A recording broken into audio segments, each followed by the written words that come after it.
बिस्मिल्लाहिर्रहमानिर्रहीम। एक और गज़ल कीमिया घर से आपके लिए साथ डिस्कस करता हूँ। मुझे सजदे के लिए एक चटाई दे दे और मेरे कल्ब के शीशे को सफाई दे दे। मैंने बड़ी बड़ी बुलंदो बा मस्जिदों में, बड़ी बड़ी पुरवकार, बड़ी बड़ी वजीह मस्जिदों में नमाज पढ़ी है।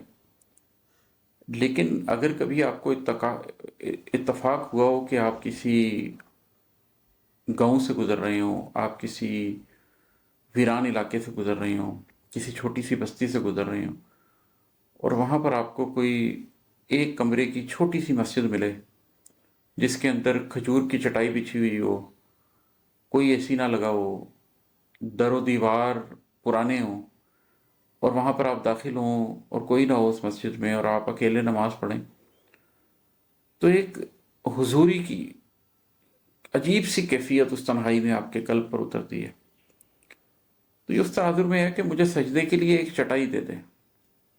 ज़मीन पे हम बहुत कुछ मादी ज़िंदगी में हासिल करते हैं, लेकिन कई दफ़ा हमें सजदे के लिए वो एक चटाई नहीं मिलती, वो ज़मीन का एक टुकड़ा नहीं मिलता जिसमें हम हुजूरी की हालत में ऐसा सजदा करें कि ज़मीन का वो टुकड़ा गवाही दे, वो चटाई गवाही दे कि अल्लाह, इस शख्स ने सिजदा रेज़ होकर यहाँ पर आंसू बहाए थे, इसकी आंखों से आंसू गिरे थे और मिट्टी में जज्ब हो गए थे, या इस खजूर की चटाई में जज्ब हो गए थे।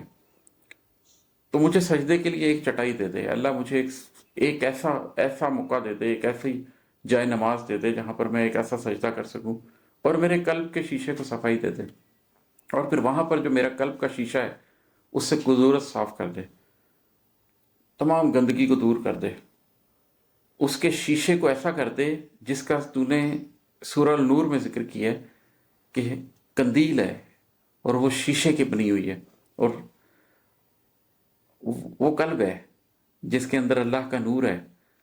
तो वो जो एक ऐसे तेल से रोशन है जो शर्की या ना गरबी है, तो वो कल्ब जिसके अंदर अल्लाह का नूर उतर आए, वो कल्ब दे दे और वो जगह दे दे जहां पर मैं वो उस कल्ब को लेके तेरे सामने हुजूरी की कैफियत में जाके एक सजदा करूं। और एक शेर है कि मुझे जिंदान, मेरी जिंदान की मेहनत की कमाई दे दे, अब मुझे पैकर खाकी से रिहाई दे दे। ये जो हम जिस्म में कैद हैं, ये तो एक जिंदान है। हज़रत अली करमुल्लाह वजह का कौल है कि इंसान सो रहा है और जब मरेगा तो उस दिन उसकी आंख खुलेगी। रूह तो कैद है। कहते हैं कि मोमिन की जब मौत आती है तो वो अपने आखिरी लम्हे में मुस्कुरा रहा होता है। वो इसलिए मुस्कुरा रहा होता है कि वो तो कैद से जान छूट रही होती है उसकी।